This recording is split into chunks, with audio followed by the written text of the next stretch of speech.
নমস্কার। আজকে আমি যে বইটি নিয়ে কথা বলবো সেটি হলো হারমান হেসের কালজয়ী উপন্যাস সিদ্ধার্থ। আমি তার আগে দু একটি কথা বলতে চাই। আমি এই বইটির নাম প্রথম শুনেছিলাম আচার্য প্রশান্তের মুখে। মানে তখন একটা জায়গায় জিজ্ঞেস করা হয়েছিল যে তার পছন্দের বইয়ের আর কি তালিকা, যাই হোক। তো সেখানে আমি প্রথম এই নামটি শুনেছিলাম এবং তার পরপরই আমি এটি পিডিএফ আর কি আমি পড়েছিলাম, এর পিডিএফটা পড়েছিলাম এবং তারপর আমি একটি হিন্দি বই কিনি এই সিদ্ধার্থ। তারপর আমার কাছে এখন তো এটা আছে, এটা আমি কিনেছি বছরখানেক আগে। যাই হোক, এখন আমি হারমান হেস সম্পর্কে একটু বলবো। হারমান হেস জন্মগ্রহণ করেন 1977 সালে জার্মানিতে। তিনি একজন জার্মান মানে সুইস আর কি উপন্যাসিক, কবি ও প্রাবন্ধিক। আর এনার যে লেখার ভেতর যে জিনিসগুলো আসলে উঠে আসে বেশি বেশি করে, মানুষের আত্ম অনুসন্ধান, আধ্যাত্মিকতা এবং জীবনের অর্থের সন্ধান, এই বিষয়গুলো আর কি প্রধান। এবং সাহিত্যে অসামান্য অবদানের জন্য তিনি 1946 সালে নোবেল পুরস্কারও মানে পেয়েছিলেন। আর এই যে উপন্যাস সিদ্ধার্থ, এটি প্রকাশিত হয় 1922 সালে। এখন এই যে সিদ্ধার্থ মানে কিন্তু এটা গৌতম বুদ্ধের জীবনী নয়, তবে গৌতম বুদ্ধের সমসাময়িক সময়ই আর কি সিদ্ধার্থ নামক একজনের আর কি তার যে জীবনের যাত্রা সেটি নিয়েই এখানে বলা হয়েছে আর কি। তো এই যে সিদ্ধার্থ নাম, এই যে ছেলেটি, ইনি একজন হচ্ছে ব্রাহ্মণ পুত্র। এবং যেটা দেখা যায় যে ছোটোবেলা থেকেই সে প্রচুর মানে বুদ্ধিমান এবং ধর্মীয় শিক্ষায় পারদর্শী, সবার প্রিয়, সবাই তাকে খুব ভালোবাসতো। কিন্তু এত কিছু থাকার পরেও তার মনে একটা প্রশ্ন ছিল যে শুধু কি মানে শাস্ত্র পাঠ করে বা আচার অনুষ্ঠান পালন করে কি সত্যিকারের জ্ঞান বা শান্তি পাওয়া যায়। এটা তার অনেক ছোট বয়সেই আর কি এই ব্যাপারটা মনে হতে থাকে এবং একটা সময় এটা এত তার তার ভেতরে এমনভাবে জাঁকিয়ে বসে এই ব্যাপারটা যে সে সেই উত্তর খুঁজতে আর কি সে বাড়ি ছেড়ে, মানে বাবা মায়ের যেটা হয় আর কি অমতের সত্ত্বেও বাড়ি ছেড়ে, কিন্তু তার বন্ধু ছোটোবেলা থেকেই যার সাথে তার খুব ভালো বন্ধুত্ব ছিল, গোবিন্দ, সেই গোবিন্দকে নিয়ে সিদ্ধার্থ বেরিয়ে পড়েন। তারপর যেটা হয় যে দেখা যায় যে সিদ্ধার্থ হচ্ছে মানে সাধুদের সাথে আর কি কঠোর তপস্যা মানে আর কি করে জীবন কাটাতে থাকেন। কিন্তু সিদ্ধার্থ একটা সময় বুঝতে পারে যে শরীরকে চরম কষ্ট দিলেও কিন্তু মানে সত্যের সন্ধান কিন্তু সেখানে মিলছে না। তো আবার সেখান থেকে অন্য একটা অধ্যায় দেখানো হয়, যেখানে দেখানো হচ্ছে যে গৌতম বুদ্ধের সাথে সিদ্ধার্থ এবং গোবিন্দর আর কি দেখা হয় এবং গৌতম বুদ্ধের বাণী, গৌতম বুদ্ধের ব্যক্তিত্ব সিদ্ধার্থকে ভীষণভাবে আর কি অনুপ্রাণিত করে। কিন্তু তারপরও সিদ্ধার্থের মনে হয় যে আসলে অন্যের থেকে পাওয়া জ্ঞান বা অন্যের মানে আর কি কথা, মানে অনুপ্রেরণা পাওয়া যায় বা অন্যের মানে কি বলবো, অন্যের যে দর্শন আমাদেরকে অনুপ্রেরণা দিতে পারে, কিন্তু আমরা আমাদের যে সত্যিকারের উপলব্ধি সেটা কিন্তু আমাদের নিজেদের অভিজ্ঞতা থেকেই আসে, যেটা অন্য কেউ দিতে পারে না। তো সেখান থেকে তিনি আবার বেরিয়ে পড়েন এবং একটা সময় দেখা যায় যে সিদ্ধার্থ কমলা নামে একজনের আর কি কে ভালোবাসেন এবং তাকে ভালোবেসে সিদ্ধার্থ সংসারী হন এবং তারপর হচ্ছে তিনি ব্যবসা শুরু করেন। তিনি প্রচুর মানে ভালো একজন ব্যবসায়ী হন, প্রচুর ধন সম্পত্তির মালিক হন, ভোগবিলাসে জীবন কাটাতে থাকেন। কিন্তু একটা সময় আসে সেই ধীরে ধীরে সেই যে উপলব্ধি এতদিন ধরে সে যেটা হয়ে এসেছে আর কি, সেখানেও তার মনে হচ্ছে যে ফাঁকা এবং সেখানেও তিনি শান্তি পাচ্ছেন না। এবং একটা সময় তিনি সেগুলো সমস্ত কিছু ছেড়ে তিনি বেরিয়ে আসেন এবং তারপরে দেখা হয় একজন মাঝির সাথে, বাসুদেব বলে একজন মাঝির সাথে তার দেখা হয় এবং সে আর কি সেখানে আর কি যিনি হচ্ছে নদী মানে যাত্রীদের আর কি পারাপার করেন এবং সেখানে তার জীবনের যে সবথেকে বড় শিক্ষা সেই নদীর কাছ থেকে সিদ্ধার্থ আর কি পান। যে নদী তাকে শেখায় যে আসলে আমাদের জীবন কোনো গন্তব্যে পৌঁছানোর জন্য নয়, আমাদের জীবন হচ্ছে প্রবাহমান একটা মানে কি বলবো ব্যাপার আর কি, যে সবসময় প্রবাহিত, নদী যেমন প্রবাহিত হয় আমাদের জীবন তেমন প্রবাহমান একটা ব্যাপার। এবং সুখ দুঃখ লাভ ক্ষতি সমস্ত কিছু আমাদের জীবনেরই অংশ। শেষ পর্যন্ত আর কি সিদ্ধার্থ নিজের ভেতরেই সেই শান্তি খুঁজে পান এবং সে এতদিন যেটা আর কি বাইরে খুঁজছিল।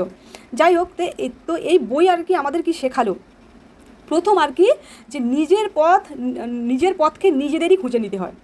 অন্য কেউ আমাদের পথ দেখাতে পারে, অনেক মানুষ অনেক পরামর্শ দিতে পারেন, তারপরে অনেক বই পড়ি, অনেক বই থেকে আমরা অনেক কিছু শিখি, কিন্তু আসলে আমাদের হয়ে বাঁচতে কিন্তু অন্য কেউ পারে না।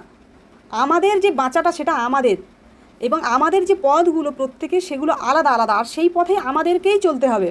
দ্বিতীয়ত থেকে বড় যে শিক্ষা সেটা হলো যে এই যে বই পড়া বা উপদেশ শোনা, বিভিন্ন বাণী শোনা, ঠিক আছে, এখান থেকে জীবনকে মানে সম্পূর্ণ বোঝা সম্ভব নয়, কখনোই সম্ভব নয়।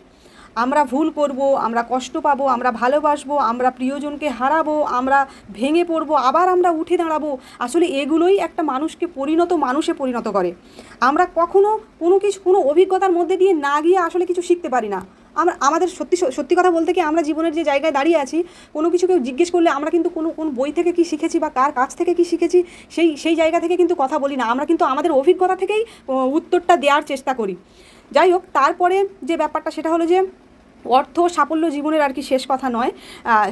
যেটা আমরা দেখলাম যে সিদ্ধার্থ সব কিছু পেয়েও কিন্তু সুখী ছিলেন না। সে ছোটোবেলায় যে পরিবেশের মধ্যে বড় হচ্ছিল, বা তার যে পরিবারের যে অবস্থা, সেখানে সব কিছু ছিল এবং তাকে সুন্দরভাবে মানুষও করার চেষ্টা আর কি করছিলেন তার বাবা মা। কিন্তু তারপরেও কিন্তু সেখান থেকে সে বেরিয়ে এলেন। তারপর সে যেগুলো সিদ্ধার্থ যেভাবে ভেবেছিলেন যে আমি এটা করলে হয়তো ওরকম হবে, ওটা করলে ওরকম হবে, কিন্তু তার পরিকল্পনা মাফিক কিছুই হলো না। এবং শেষ পর্যন্ত সে যে এত সম্পত্তির মালিক হলেন, এত বড় একজন ব্যবসায়ী হলেন, সেখানেও সে কিন্তু শান্তি আর কি পেল না আর কি। তো যাই হোক, এর থেকে আর কি বোঝা যায় যেটা, যে বাইরের সাফল্য হচ্ছে আমাদের ভেতরের শান্তি আর কি অনেক অনেক বেশি গুরুত্বপূর্ণ। আর একটা জিনিস যে জীবনে আসলে আমরা ভুল করলে আমরা অনেক সময় ভাবি যে কোনো কিছু আমাদের সাথে যখন ঘটে যায়, আমরা ভাবি যে সব কিছুই মনে হয় শেষ। কিন্তু আমাদের মানুষের যে জিনিসটা, যে আমরা কখনো তো জানি না, আমাদের হাতে কোনো কিছু নেই, তো আমাদের সাথে কি হবে বা আমরা যে সিদ্ধান্তটা নিচ্ছি তার ফলাফল সবসময় ঠিক হবে এরকমভাবে কোনো কিছু হয় না আর কি। আর পরিকল্পনা মাফিকও কোনো কিছু হয় না। সবথেকে বড় জিনিস যেটা হলো যে ভুল থেকেই কিন্তু মানুষ শিক্ষা নেয়। হ্যাঁ, তো এবং সেখান থেকেই কিন্তু আমরা নতুনভাবে আবার আমাদের কাছে নতুন দরজা খোলে আর কি। আর একটা জিনিস যেটা, যে প্রকৃতি আমাদের হচ্ছে সবথেকে বড় হচ্ছে শিক্ষক। এই যে উপন্যাসে দেখানো হলো যে এই যে নদী, এই উপন্যাসের সবথেকে আর কি শক্তিশালী প্রতীক, এটি শেখায় আসলে জীবন কখনো থেমে থাকে না। হ্যাঁ, তো জীবন একটা প্রবাহমান আসলে ব্যাপার আর কি, নদীর মতো গতিশীল একটা, এবং সেটাই আমাদের জীবন। তো সেই এবং এই গতিশীল ব্যাপার কি, এখানে পরিবর্তনও কিন্তু আসবে। কোনো একটা পরিস্থিতিতেই আমরা সবসময় দাঁড়িয়ে থাকবো, সবসময় আমাদের সাথে ভালো হতে থাকবে বা খারাপ হতে থাকবে বা এরকম নয়। এটা হচ্ছে পরিবর্তিত হবে সময়ের সাথে সাথে।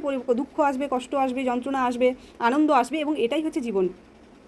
আর একটা জিনিস যেটা, যে অহংকার ছেড়ে বিনয়ী হওয়ার যে ব্যাপারটা, আসলে যে সত্যিকারের জ্ঞান আসলে আমাদের ভেতর তখনই আসা সম্ভব যখন আমরা স্বীকার করি যে শেখার শেষ নেই। আমরা কখনো বলতে পারি না যে আমরা অনেক কিছু শিখে গেছি, আমি প্রচুর জ্ঞঞানী হয়ে গেছি, জিনিসটা এরকম নয়। এবং অনেক বইয়ে বা অনেক ব্যক্তিত্বের মুখে যে জিনিসটা, যখন আমরা মনে করি যে আমরা কিছু জানি না, তখনই কিন্তু আসলে শেখার শুরু হয়। তো আর একটা জিনিস যেটা, যে আমরা প্রায় ভাবি যে সুখ হচ্ছে অর্থ, সাফল্য, তারপরে হচ্ছে সম্পর্কের মধ্যে আছে। এই জিনিসগুলো কিন্তু সত্যি কথা বলতে কি, আমরা এই জিনিসগুলোই ছোটোবেলা থেকে দেখে এসেছি। হ্যাঁ, যে তুমি এরকম বড় একটা চাকরি পেয়ে যাও, সব সুখ তোমার কাছে চলে আসবে, বা তুমি সফল হবে, বা এই ব্যাপারগুলো আসলে এই বই শেখায় যে প্রকৃত যে শান্তি, সেটা আসলে আমাদের নিজের মনকে যদি আমরা বুঝতে পারি, এবং সেই প্রকৃত শান্তির যে খোঁজ, সেটা আমাদের বাইরে নয়, সেটা আমাদের ভেতরে খুঁজতে হবে। এবং এর আগে আমি বেশ কয়েকটি এর আগে প্রায় 1 মাস যাবত আমি যে বইগুলো আর কি পড়ে এলাম, তার ভিতর বেশ কিছু বই এই জিনিসটাই বলে, আসলে প্রকৃত শান্তি আমাদের ভেতরে, বাইরে নয়। তো আমার কাছে যে সিদ্ধার্থ শুধু একটা উপন্যাস নয়, বরং হচ্ছে জীবনকে নতুনভাবে দেখার একটা আয়না। হ্যাঁ, লেখক বলেন যে লেখক যেটা বলতে চেয়েছেন যে জীবনের উত্তর অন্যের কাছে নেই, আসলে সেটি খুঁজে নিতে হয় নিজের অভিজ্ঞতা, নিজের ভুল এবং নিজের উপলব্ধির মধ্যে দিয়ে। আর সত্যি কথা বলতে, যে আজকে এই যে দুরন্ত যে দুনিয়া বা আমাদের যে দুরন্ত জীবন, সেই জীবনে এই বই শেখায়, এই বইটি পড়ার পরে আমরা সত্যি সত্যি আমাদের নিজেদের ভেতরে আমরা দেখতে বাধ্য হব আসলে, যে আমরা কি চাইছি, আমরা কোথায় দৌড়ে যাচ্ছি, আমরা কোথায় পৌঁছতে চাচ্ছি, কেন দৌড়চ্ছি, আসলে আমরা কি সেটা চাই যেটার জন্য দৌড়চ্ছি। এই প্রশ্নগুলো আমাদের মনে হবেই। নমস্কার।